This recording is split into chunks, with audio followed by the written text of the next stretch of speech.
Você provavelmente já foi num restaurante esquisito.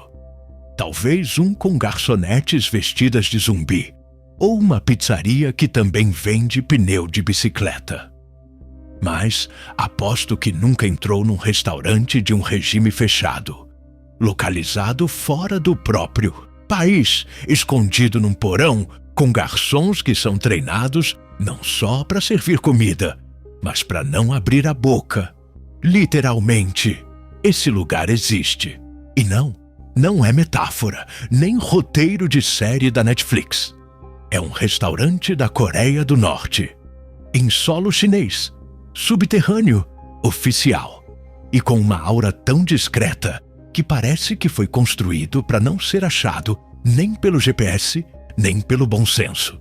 O nome verdadeiro do restaurante muda. Às vezes é Okryu, às vezes Pyongyang No.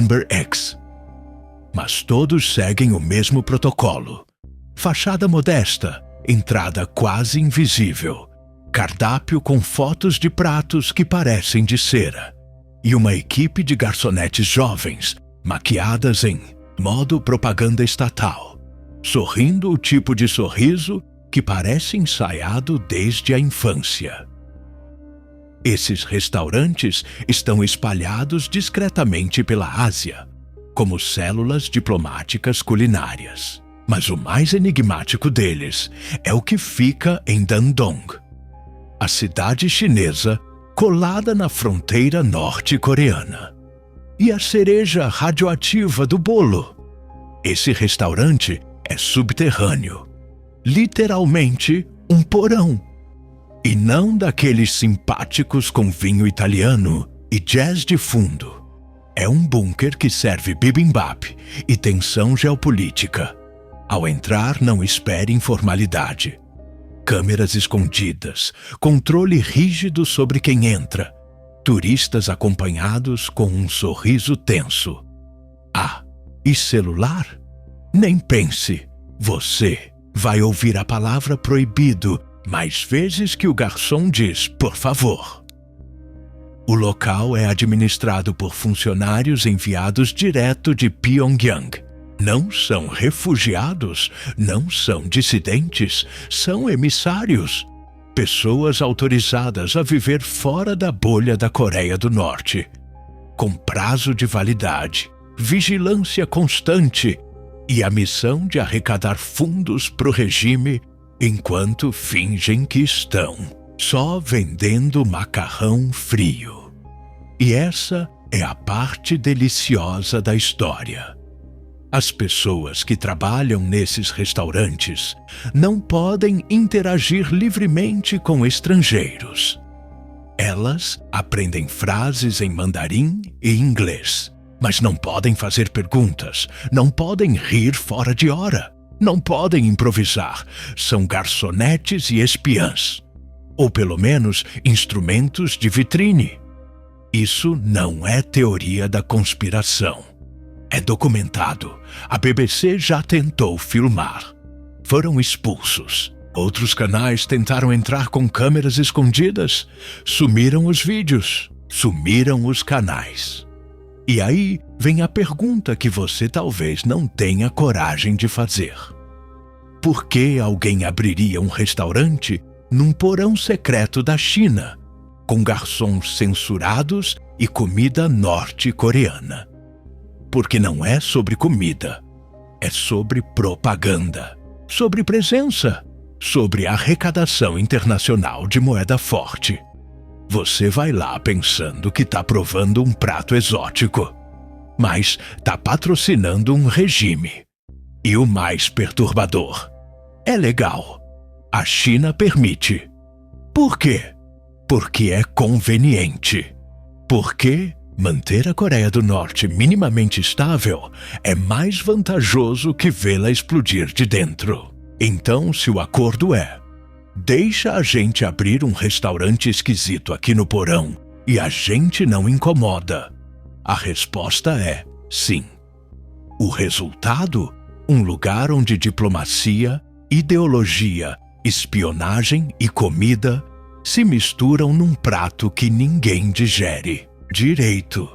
E você achando que estava só comendo um bolinho de arroz picante.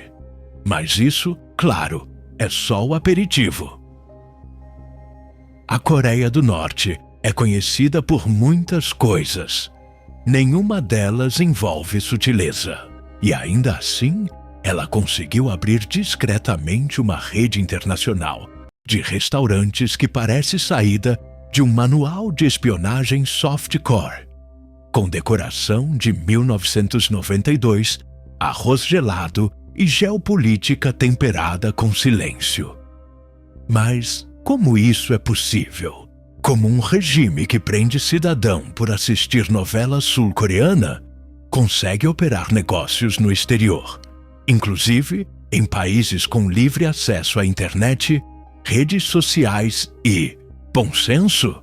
Bem-vindo a Dandong, a cidade chinesa mais esquecida por quem escreve guia de viagem, mas que é a maior fronteira comercial viva com a Coreia do Norte. Fica ali colada, praticamente encostando. Do lado de lá do rio, Pyongyang. Do lado de cá, o capitalismo à moda chinesa, que não é bem capitalismo, mas também não é outra coisa. É o sistema que te olha de volta. Dandong é onde os dois mundos se encostam de leve, com o constrangimento de um aperto de mão entre inimigos obrigados a dividir o mesmo banco no ônibus. E é ali que o restaurante subterrâneo funciona. Autorizado, ativo, com licença para operar. E sob um acordo que, oficialmente, não existe, mas claramente funciona. Porque essa é a arte diplomática entre a China e a Coreia do Norte. Acordos não escritos, pactos por conveniência e uma coreografia invisível onde cada país finge que o outro não está forçando nada. O restaurante norte-coreano existe ali como uma espécie de válvula de escape econômica e simbólica. Ele gera renda em moeda estrangeira, yuan, dólar, euro, depende do freguês. E essa renda vai direto para Pyongyang. Sim, os lucros não ficam na China. Eles voltam para o regime. São parte do que analistas chamam de economia de sobrevivência. Mas não pense que a China permite isso por caridade. Ela permite porque é útil. A Coreia do Norte, instável demais, implodindo de vez, é um pesadelo estratégico para Pequim. Milhares de refugiados cruzando a fronteira. Militares estrangeiros instalando bases perto da muralha diplomática chinesa? Não, obrigado. Então, a solução é simples. Deixa a Coreia respirar um pouco. Não muito, só o suficiente. Tipo canudinho de bambu embaixo da água. E esse canudinho chama-se restaurante, ou loja, ou hotel, ou navio cargueiro com bandeira de paraíso fiscal. A Coreia do Norte tem mais de 100 restaurantes no exterior, quase todos na Ásia, muitos administrados por norte-coreanos expatriados sob vigilância. Funcionários que não podem andar sozinhos na rua, que vivem em dormitórios isolados, que mandam parte dos salários diretamente para o governo. E claro que não podem falar com a imprensa, nem dar entrevistas, nem respirar fora do script. Eles são vistos mais como extensão do Estado do que como gente. E esse modelo funciona porque a China deixa funcionar. Por quê? Porque é melhor do que encarar o colapso. E porque, no fundo, a relação entre China e Coreia do Norte é como um casamento arranjado que já deu errado há décadas, mas ninguém quer o divórcio. Então, eles fingem que são parceiros. Enquanto um deles abre restaurantes subterrâneos no quintal do outro. E não é só a China. O Vietnã tem unidades parecidas O Camboja também. Em alguns países, as filiais foram fechadas depois de denúncias de espionagem e tráfico de dinheiro. Mas o que isso importa, né? Sempre dá pra abrir de novo com outro nome. Ou num porão mais fundo. No fim, o segredo desse sucesso bizarro é um só. Todo mundo finge que não sabe. A China finge que não sabe quem administra. A Coreia do Norte finge que é só sobre comida. Os turistas fingem que não perceberam as câmeras. E o dinheiro escorre para onde sempre escorre. É uma diplomacia subterrânea, silenciosa e escorregadia. Um acordo informal entre autoritarismo conveniente e capitalismo cúmplice. E tudo isso disfarçado de prato típico num menu plastificado com sorriso forçado e kimchi genérico. Você entra por uma porta que parece a saída de emergência de um estacionamento. Desce uma escada estreita com iluminação fria e o ar já muda.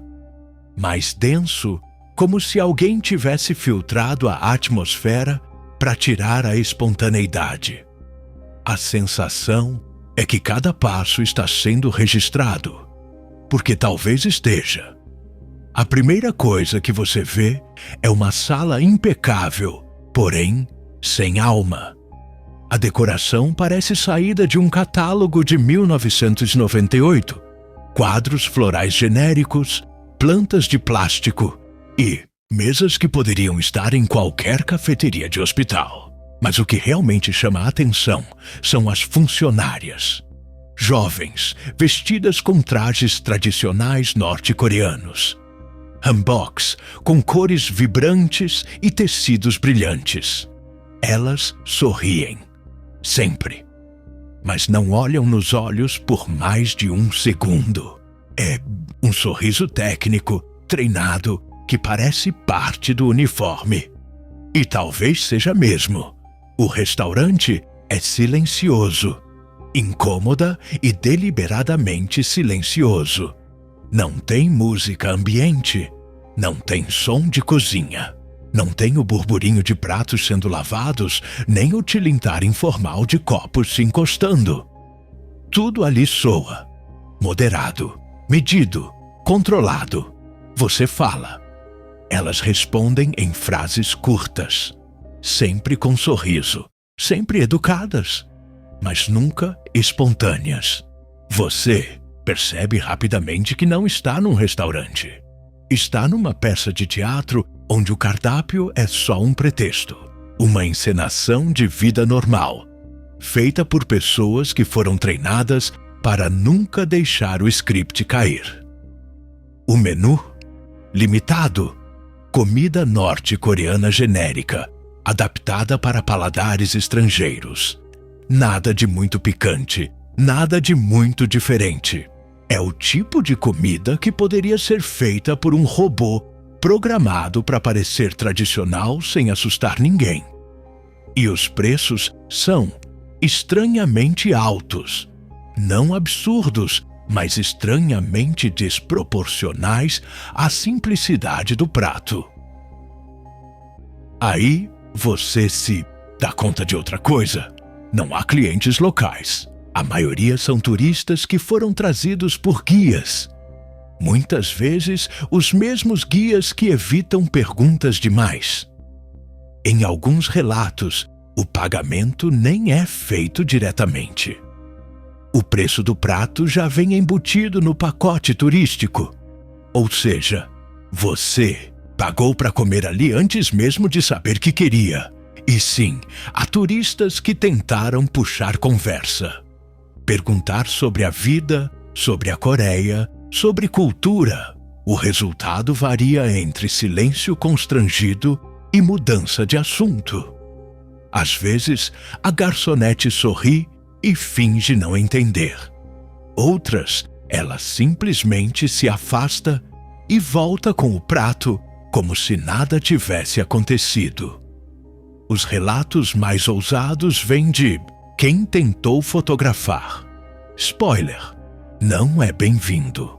Em muitos desses restaurantes, fotografar o ambiente, os funcionários ou até o prato pode levar a um aviso sutil ou a uma repreensão direta.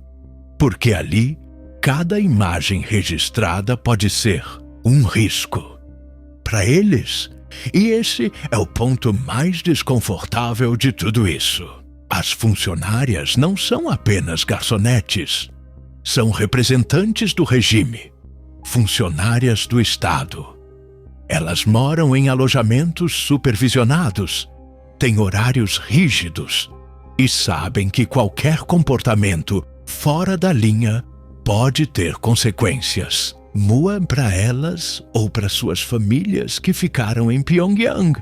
É por isso que o silêncio é tão pesado. Ele não é desconforto social. É autoproteção. É o tipo de silêncio que só existe quando você sabe que está sendo observado o tempo todo. Não só por câmeras, mas por olhos invisíveis.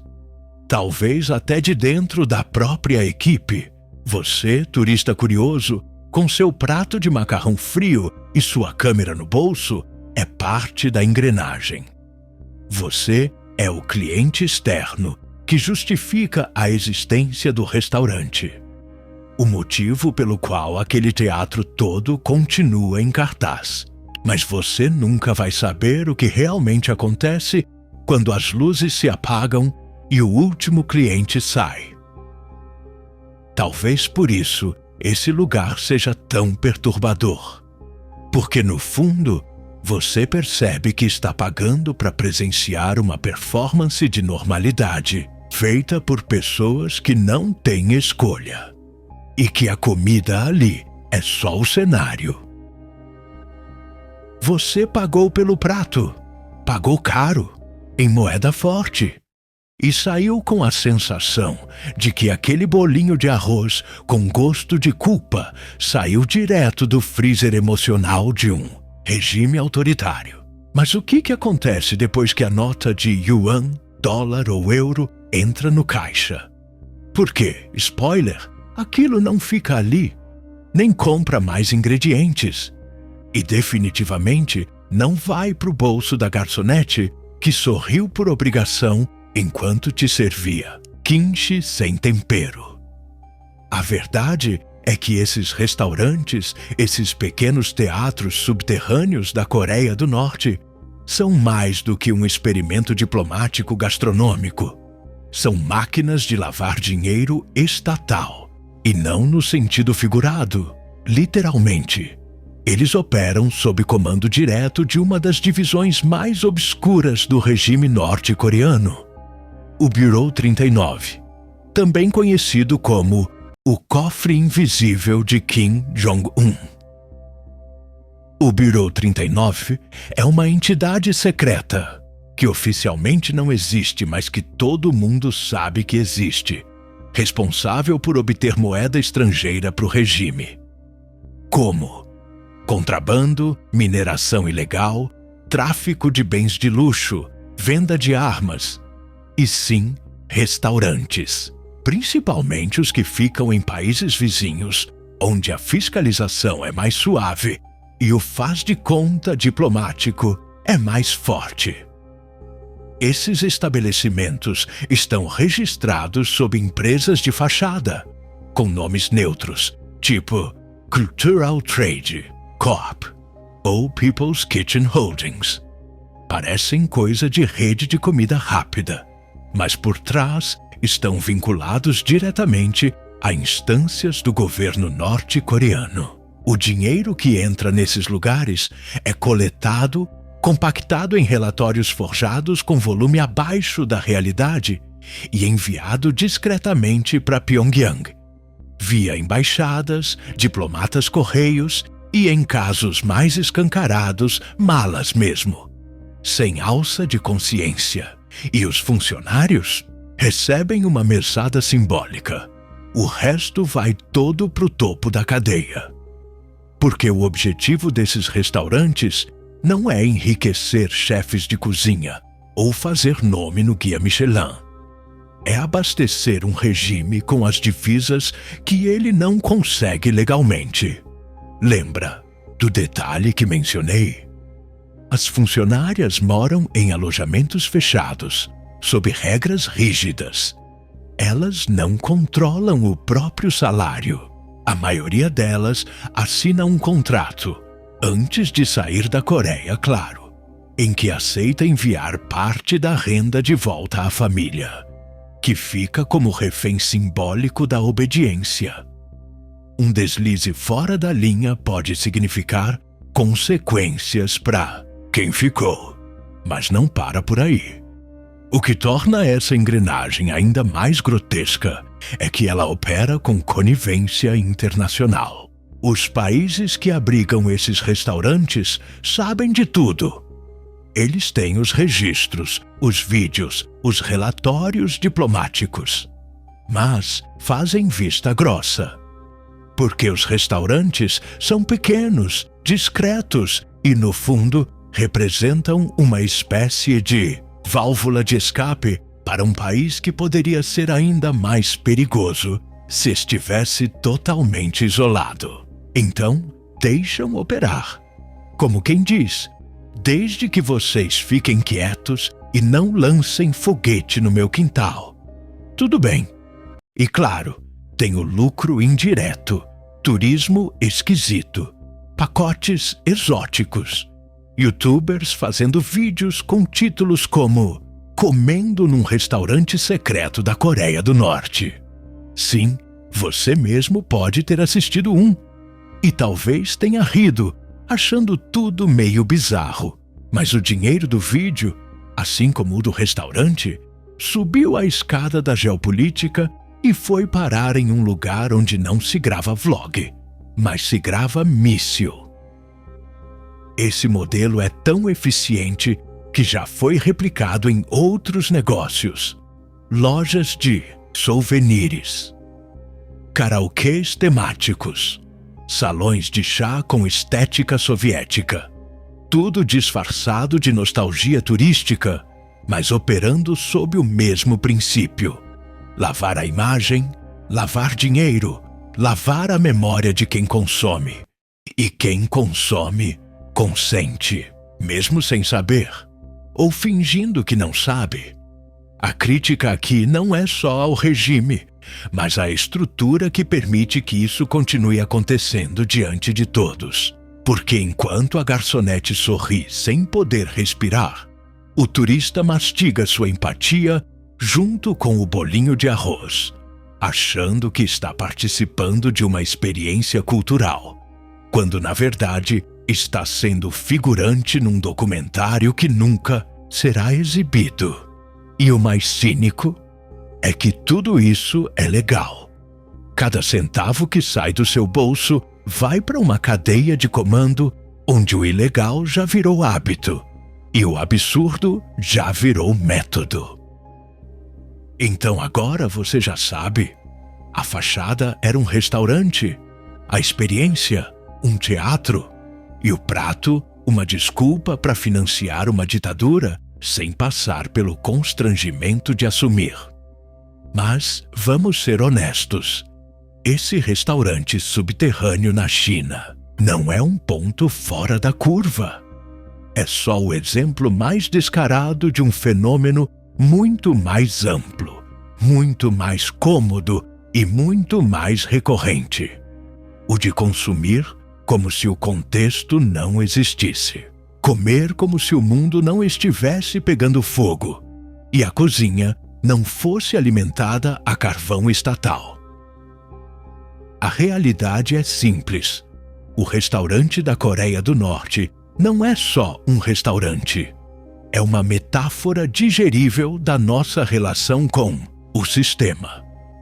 A gente entra, senta, aceita as regras não ditas, come o que oferecem e agradece. Mesmo sabendo, mesmo suspeitando, mesmo desconfiando que aquele sorriso da garçonete é tão verdadeiro quanto um discurso em Pyongyang.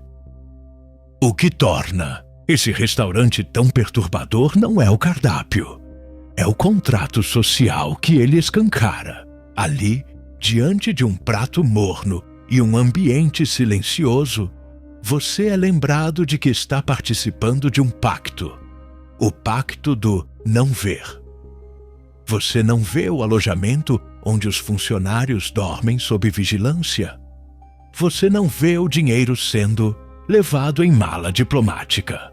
Você não vê a família da garçonete sendo usada como moeda de controle. Você só vê o prato e decide que isso basta. Esse modelo não nasceu na Coreia do Norte. Nasceu na gente, na nossa capacidade de separar o produto da origem. A roupa da costureira explorada. O celular do coltã extraído por criança. A comida do sistema que ela alimenta. A única diferença é que nesse restaurante, tudo isso está a 5 centímetros da sua cara. E ainda assim você come. E paga. E talvez até volte. Porque no fundo é mais confortável fingir que é só comida. Que é só curiosidade cultural. Que é só uma noite exótica numa cidade de fronteira. Mas não é. É um sistema inteiro, sendo mantido com gorjeta.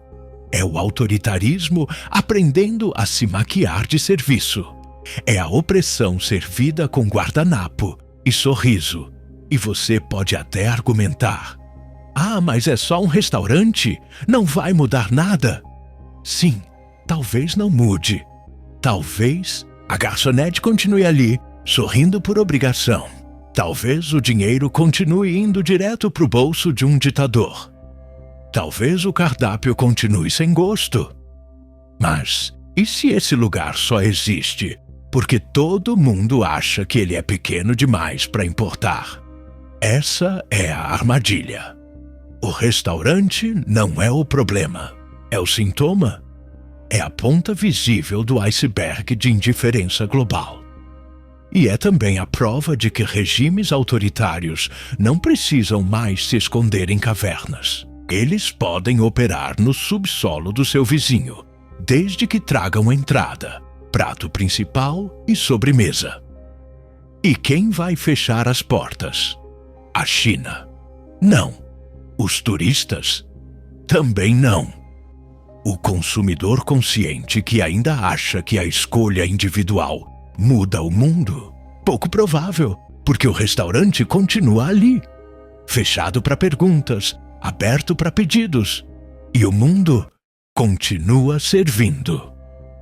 No fim, a maior provocação desse restaurante não é sua existência, é a naturalidade com que ele foi aceito, como se fizesse sentido, como se a gente realmente acreditasse que aquilo ali é só um lugar para comer, e não um lembrete diário de que tudo, absolutamente tudo, pode ser convertido em espetáculo, até mesmo a dor de um país. E aí, quando você se levanta, paga e vai embora, pode até fingir que esqueceu, mas o cheiro do lugar fica na roupa, no fundo da consciência, naquela parte do cérebro que já sabe demais, mas ainda tenta dormir. E o mais bizarro é que o restaurante sabe disso. É por isso que ele continua aberto. Porque no fim, todo mundo quer comer e ninguém quer digerir. Se você chegou até aqui e ainda tá com apetite, parabéns. Seu estômago é mais forte que sua bússola moral. Mas já que digeriu tudo isso, aproveita para comentar se pagaria a conta nesse restaurante ou se fingiria que esqueceu a carteira. E se quiser mais pratos indigestos como esse, o cardápio tá cheio por aqui. Só não garanto que você vai sair ileso.